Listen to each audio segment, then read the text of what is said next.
OPB Podcasts.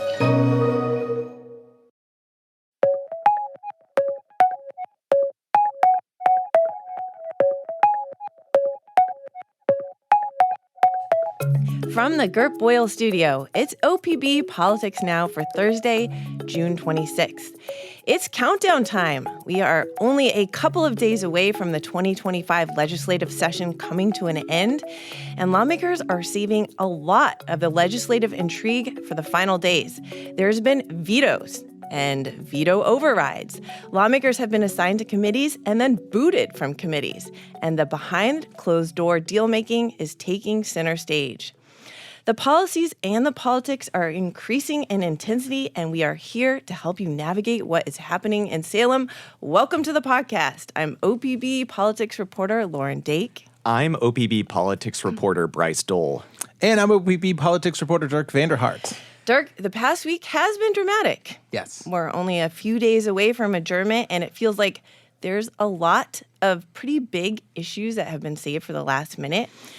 What do you make of all of this? I'm not sure what to make of this. So you are right. And one conversation I've been having with quite a few people this week is, can you ever remember a final week of session where so many of the fundamental questions that we came into the session with remain unsolved or unanswered, right? So, as recently as last week, we had little idea of what a huge behavioral health package would look like. Suddenly, lawmakers were cobbling together a bunch of concepts into one thing. That's now moving forward. We didn't know what the wildfire funding picture would look like. Suddenly, there was a brand new bill to tax Zyn pouches that was going to kind of cobble our wildfire funding. We still don't know if a transportation bill has the legs that it needs to pass in either chamber, or what they're going to do to cut a deal to get it across the finish line. I mean, it's wild. Guns have been unanswered. I just haven't seen a final week where I think so many huge things were hanging out there. Okay, well, let's take a slightly deeper dive into some of those big to-dos. Let's kick it off with transportation. And Bryce, why don't you break down what happened when Senate President Rob Wagner basically booted another state senator off of a committee?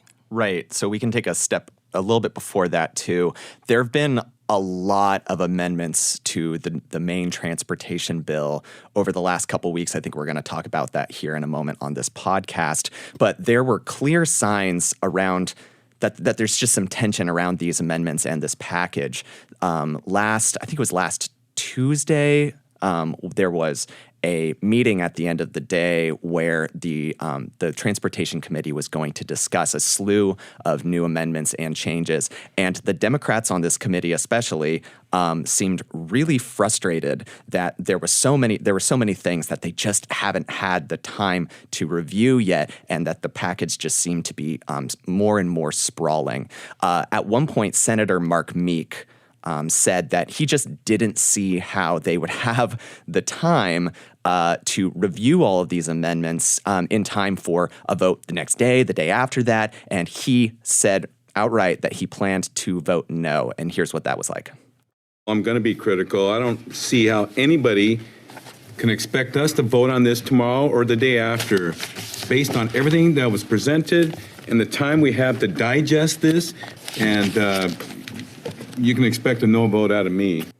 He said that he was very frustrated by the process. And this is important, right? Because the Democrats need pretty much everyone on board to pass a tax increase, assuming that Republicans are uniformly against this bill. I called him the next morning to see if he wanted to say more, and he basically told me that he doesn't think that it's responsible for the legislature to increase taxes and fees at this point, as so many Oregonians are struggling with the cost of living and with the economic uncertainty due to the actions taken by the Trump administration. And, there's federal employees who've been fired, and there's ongoing trade tensions. So, but he wasn't the only only Democrat who was concerned about the bill. Representative Paul Evans said he wasn't ready to vote yes. And after that, Senate President Rob Wagner moved to replace Meek on the Transportation Committee. And Dirk, you covered what happened next, right? Yeah, so it was important and necessary, apparently, to get Meek off the committee because even losing one Democratic vote, as you said, Bryce, all the R's were going to go against it. They couldn't get it across. So Wagner did what a number of Senate presidents have done in the past. We've seen this with Peter Courtney back in the day. He would sit in, actually, for Betsy Johnson when she opposed a key bill. He took a step further. He said, I'm taking Meek off the committee. I'm going to sit in for him. We're going to get this thing across. Actually, you mentioned Paul Evans. Now we are seeing that Paul Evans doesn't appear to be on this transportation committee anymore. That may be a signal that he feels he can back the most recent version of this bill. In any case, we had this hearing last Friday. Wagner was sitting in for Meek. And, lawmakers, as they do, were debating this. Republicans, as they do, were tearing into Democrats for what they say is bad process. They say this is a far too large tax hike on Oregonians, and we can get to the substance in a second. But there was some more drama. Representative Shelley Bosshart-Davis is the top transportation sort of expert in the House, and she was going off, as she often does, about this bill, and she was interrupted. Here is what that sounded like. We're left with a $15 billion tax increase with a few days left in session with a really bad process. When we talk about being grossly irresponsible, that's what this is. I will be a no on this vote. Excuse me. You are impugning all of us that have worked on that bill. So stop with that. I use Representative Gamba's words. Stop He said with grossly it. irresponsible. You've made so your I point, use this. Representative. I'm using words You've that somebody made on your this committee point. actually used. You guys, that's it. That was Senator Chris Gorsuch. He has been one of the key lawmakers crafting this transportation bill, obviously taking exception to some of the ways Bosshart-Davis was explaining it. She said, actually, I just cribbed my descriptions from Representative Mark Gamba, who called my proposal grossly irresponsible. So I don't see what the big deal is. Anyway, this has taken on a bit of a life of its own since. Bosshart-Davis has filed a workplace complaint against Gorsuch saying she was treated like this because she's a woman. Wagner wound up taking Gorsuch off the committee. He says he voluntarily resigned. Kind of a big deal given that he spent the last year trying to form up a transportation package. Obviously, now we're seeing the committee even more in flux. I mean, this is not going smoothly for Dems. We have, 3 or 4 days left in the session. It has just been a wild, wild ride. Yeah, so President Wagner's game of musical committee chairs did not work out the way he had hoped. And to the Republicans' points, and even some of the Democratic points, there are very substantive amendment changes coming right now that people have not had a chance to fully process and digest. What's the latest on that front? Yeah, so I should be clear. After that big Friday hearing, Meek got bounced. Suddenly, Anessa Hartman, a Democratic representative in the House, was posting on Twitter that, it's insane that they would bounce him. She actually said this bill is insane tax increases that she made very clear she wasn't going to support. So there has been a lot of negotiating over the last several days because I think it was pretty clear Democrats couldn't get their earlier version of the bill across. Just yesterday, after a lot of rumor, a lot of talk in the Capitol about what this new rejiggered transportation bill might look like, we saw, I think 3:30 or something, a 155-page amendment drafted or requested by House Speaker Julie Fahey. And what Democrats are doing here is essentially trying to scale back the price tag of this thing. Their initial bill, I believe, would have raised I want to say $14.6 billion over a decade. They've now said, well, let's increase gas taxes a little less than we wanted to before. So it's a 12-cent increase in the new bill as opposed to 15-cent. They are doing away with a new sales tax, essentially, on car sales and saying instead of slapping a whole new tax on car sales, we'll just raise an existing tax on car sales by a little bit. Doing a bunch of stuff. It's all got impacts and shakes out in different ways. But the bottom line is this looks like an $11.7 billion package over a decade as opposed to 14.6. So they're reducing the price tag. I think it's unclear what that gets them at this point. I mean, that's the big question. Did they win over the Dems? Did they win over some skeptical Rs? What do the votes look like? We will find out. We do not know. And at this point of the session, I mean, there's always this behind the closed door deal making lawmakers are horse trading, bills are dying, bills are being resurrected. That is not unusual. I do think the end of every legislative session feels a little bit wild and crazy, but is this unhinged vibe different from previous sessions? I just think I've seen so much spaghetti thrown at the wall this week that has been fascinating. So case in point, suddenly earlier in the week, there was a bill that came absolutely out of nowhere that would have said Multnomah County can't have this tax that pays for preschool for all because, we had seen the governor taking exception to how that works. There's a lot of concern that this tax on more wealthy Portlanders is pushing people out of the city. They are deciding they don't want to be taxed like that and live in Portland. So there's been some concern for Democrats. All of a sudden we see a bill that says, you know what, Multnomah County, you haven't listened to our concerns. Maybe we'll just take this from you. Now, that's not going anywhere, but another example, suddenly, seemingly out of the blue, we saw a bill, I think yesterday, time is a flat circle at this point, where campaign finance reforms that the legislature passed last year that have been set to sort of take effect in 2027, suddenly Tobias Reed is coming before the legislature saying, we could really use a delay. This isn't going to look good. Let's push it back 4 years. That's something Republicans really want. That's something actually labor unions really want. So all of a sudden we're talking about pushing back campaign finance rules by 4 years. That might not go anywhere. I mean, there's just all these things that get floated at the end of the session that are maybe parts of deals, maybe going to get, buy-in from a certain segment on a certain bill. I think we say chaos a lot. I'm trying not to say chaos, but it has been an interesting week. And just a nod to how much is in flux and what we're trying to do here also on our politics podcast, the governor actually just issued a statement on preschool for all. And she said that she believes, and I'll quote here, that the county must walk and chew gum at the same time and continue to serve the children it is serving, amend the tax, and fix the program before the next tax year. So she is weighing in at these last final days. Yeah, I mean, there was a lot of speculation in the Capitol when this preschool for all bill dropped that, we had seen Governor Kotek writing to Multnomah County and saying, I have real concerns about how this tax is working. I think you need to rejigger some things because there may be some fallout from how it's going. The county didn't seem receptive to that, and then it didn't seem coincidental that suddenly we see a bill that Democrats are moving forward saying, you know what, like Multnomah County, if you don't want to listen to us, we'll just take it away. I mean, I don't know. I can't say definitively Kotek drafted the bill, but I think there was a strong feeling within the halls of the Capitol that that's what was happening.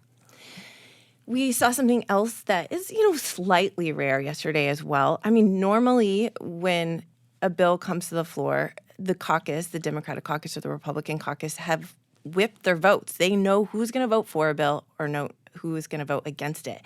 Normally, bills pass on the House floor. Yesterday, Bryce, you watched one that failed. The bill was referred back to a committee before they voted on a second gun bill. But this was a gun bill. This bill was basically at its core intended to improve the state's regulatory system it's basically meant to improve the state's regulatory system for firearms. It would have initiated a state licensing program for gun dealers. This would be within the Oregon Department of Justice. But yesterday it seemed that the Democrats moved that bill back to committee, which it basically means that it's dead. It's just not going to have the time to come back this year. House Republicans immediately issued a bunch of press releases saying that they had killed the bill, and they credited House Republican leader Christine Drazen with that. So clearly there was some kind of deal that happened. It's not clear exactly what that deal was. And that was just one of the gun bills. Democrats did pass another gun bill yesterday. Tell us about that one. Yeah, this was the last bill that lawmakers voted on in a really long day. I basically sat in the Capitol for hours yesterday waiting for them to vote on this bill. This was Senate Bill 243. This bill eventually passed the House. And just to recap, we've talked about this on the podcast before, but the bill would ban rapid-fire devices. These are things like bump stocks. These accessories can essentially turn semi-automatic weapons into fully automatic weapons, basically machine guns. The bill also allows local governments, city governments, county governments, school districts, to pass policies to ban people from carrying concealed weapons into buildings where public meetings happen. The bill now was amended to set the implementation date for Measure 114. And if you'll remember, that's the law that voters passed in 2022. It's been challenged in court over the years, and this bill bans the purchases of magazines with more than 10 rounds of ammunition. It also requires a permit for buying a gun. So yeah, there was a really long and contentious debate over this bill that went late into the evening. It passed along party lines. The proponents basically made the argument that these laws will help curb gun deaths and shootings. Fatal shootings remain just a really, really big problem in Oregon.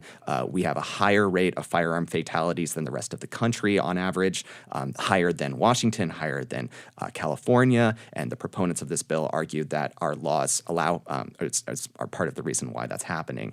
And so the Democrats basically made the argument that there needs to be rules around where these firearms can be carried in public buildings, or if at all. The Republicans obviously argued that these bills just don't address the core issue to fatal shootings, such as mental health issues, and that it risks creating a patchwork of rules that could confuse gun owners and potentially harm them too. So the bill, it's already passed the Senate. It passed back in May, but because it was amended on the House side, it'll need to return to the Senate for a vote, and that vote is scheduled on Friday. Okay, tell us a little bit about something else we've covered a lot on this podcast, which is housing and homelessness issues. They recently passed the housing budget that will go toward paying for a lot of new affordable housing that we talk about all the time. But overall, they made a big budget cut. What's happening there? Right. So the important thing to remember is that the legislature at this point is expecting having about $500 million less in revenue than they expected, right? And so they're looking at some of these really, really big budget proposals and are having to make some cuts. This is the budget for the state housing department. It provides a lot of money for homeless shelters across the state, almost what the governor was asking for shelters, more than $200 million. But it took a huge chunk of money away from another program, and that's programs for eviction prevention services. These are essentially programs that provide rental assistance and legal aid to help people avoid eviction and therefore avoid homelessness too. These are important because evictions they're at record high levels across the state right now. There's thousands of cases that are being cycled through the courts. There's basically more people facing eviction right now than there have been for some time here. And homelessness is also still increasing. So this bill only allocates about $33 million towards eviction prevention. The governor had asked for $173 million. This is more than $100 million less than the current budget, and this really frustrated housing advocates because they just said this is the wrong time to pull back on this funding. Again, this bill passed the House earlier this week. There's another bill that would provide some funding back towards eviction, about $11 million, but that would not be nearly as much as we were investing before. Let's quickly hit one other bill that was pretty unusual. It was something that a lot of struggling newsrooms in Oregon thought was going to help them out. Mm-hmm. Yeah, so this was Senate Bill 686, and this bill died. It fell one vote short of passing the Senate, and this bill would have required big tech companies like Meta and Google to compensate local newsrooms for the journalism that's on their platforms. These companies would have been charged about $122 million per year to use Oregon media. Oregon newsrooms could enter a written agreement with those companies, or they could determine a different fee through arbitration and also fund a program through the University of Oregon that hands out journalism grants. Like you said, many newsrooms are struggling right now, and the debate on the floor earlier this month, it wasn't really about whether or not local news is struggling and about the importance of the Fourth Estate, but both parties seemed really concerned about that. The debate was around whether or not this bill was the answer, right? It was carried by Senator Con Pham.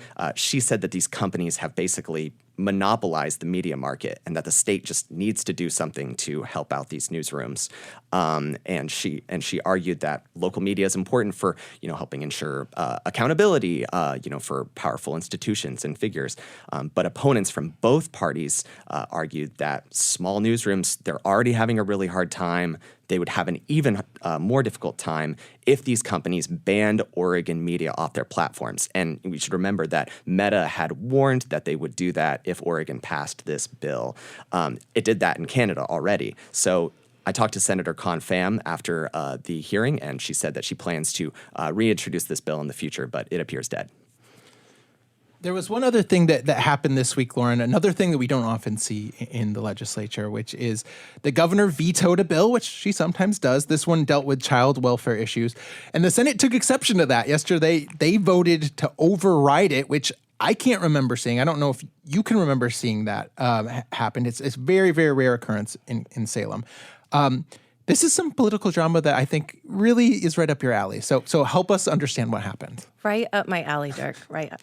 So, okay, here is what happened. Earlier this month, the session passed a bill that would have done, on the face, some pretty basic things. It would have required a court order for limiting contact between foster children and their siblings. That's a big issue when kids get taken out of their homes. People want to try and keep that relationship between siblings together.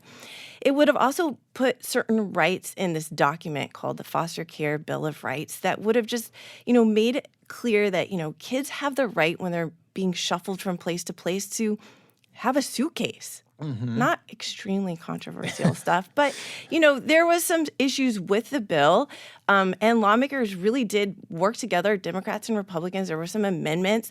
They worked together. They passed this bill with pretty clear bipartisan support. And then, surprising most people, including the sponsor of the bill, Sarah Gelser-Bluen, the governor vetoed it without much notice. Here's Gelser-Bluen talking about this on the Senate floor yesterday. The optics are hard. This feels risky. And I know there are kids who will be able to see their siblings, who will have better lives, and they don't have lobbyists in this building. So she's there, she's nodding to the optics of like a democratically controlled Senate, basically pushing back against the Democratic governor on this and overriding her decision to veto the bill. And that is what they did overwhelmingly. And now they send that bill to the House. If the House does it as well, it becomes law. I should know why the governor vetoed the bill. She said in her veto note that she felt like the bill just was adding to this fragmented policy-making process when it comes to child welfare, and that she thought the bill was overly prescriptive. Gelser-Bluen is a huge driving force on these issues. She's a senator, can maybe sell her chamber. Be very interesting to see what happens in the House when they take it up. But there's something that we can't ignore, some context here, right? Which is that the governor had a human services foster care-oriented bill of her own that she was really pressing for this session. Big bill. We've talked about it on the podcast. That one died, and suddenly she's vetoing this other one. But help us understand the bill that died. Okay, so the bill that died, it was the big child welfare bill this session, and we have covered a lot. But it did a lot of things. It was wide-ranging. It would have allowed the state to send children to out-of-state facilities once again, something that they did years ago and had to stop because it became very problematic and children were being harmed. It would have also loosened the regulations around child restraints and seclusion, so like when kids are put in a room by themselves. The bill was very politically divisive, and the divide, it did not fall along party lines. You had Democratic governor pushing it. You had Republicans signed onto it. You had a lot of Democrats, including Sarah Gelser-Bluen and the chair of the House Human Service Committee, both opposed to it. So the bill appears dead.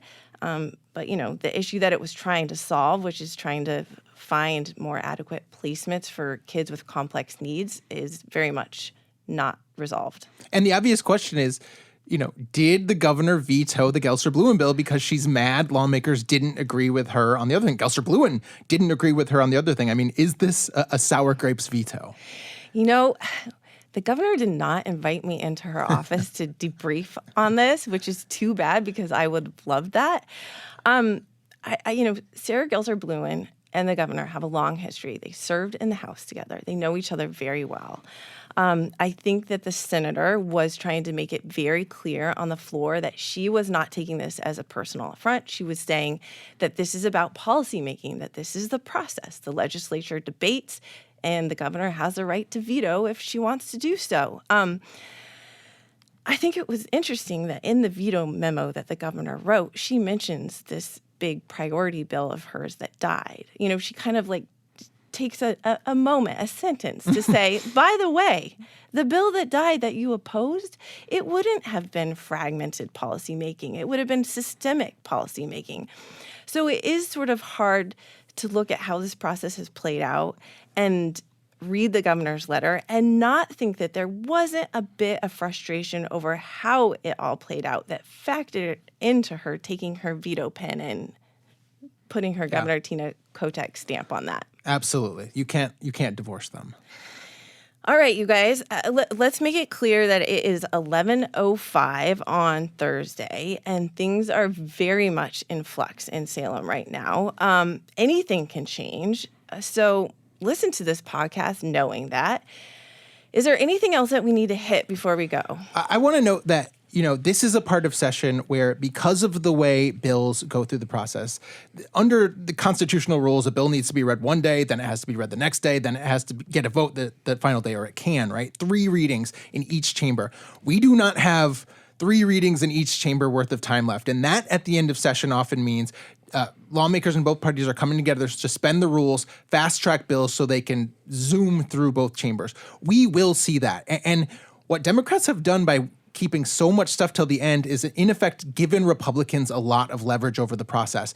The GOP now gets to say effectively what lives and what dies, because if they refuse to suspend the rules, those bills won't make it across the finish line. So we are waiting to see what kinds of deals transpire in order to get those votes together. That is something that the Dems will really be pushing for on transportation, but maybe some other things too. So I don't know when we're going to sine die, but that will be part of the equation. And the only thing that I would add is that I think the Democrats will still have, a difficult time with the transportation package, especially with Senator Meek. I asked him on the record this morning if he supports the transportation bill as it currently stands and as it has been amended. He said no. Okay. So we'll see what happens. Well, here is one thing that we do know with certainty. We will be back. Oh. We will be back when the session is over, and we will give you the full breakdown of what state lawmakers did this session that impacts all of our lives. This week's episode of OPB Politics Now was recorded in the Gert Boyle studio. It was produced by Andrew Thien. Our audio engineer is Naleen Silva. Our music comes from Audio Network. In these uncertain times, we are certain you have questions about local politics. Maybe we can answer them. We would love to hear from you. Email us at opbpoliticsnow@opb.org. We'll be back next week to put a bow on this session and give more insight and analysis. Until then, you can find all of OPB's reporting at opb.org. Thank you for your support. Thank you for listening.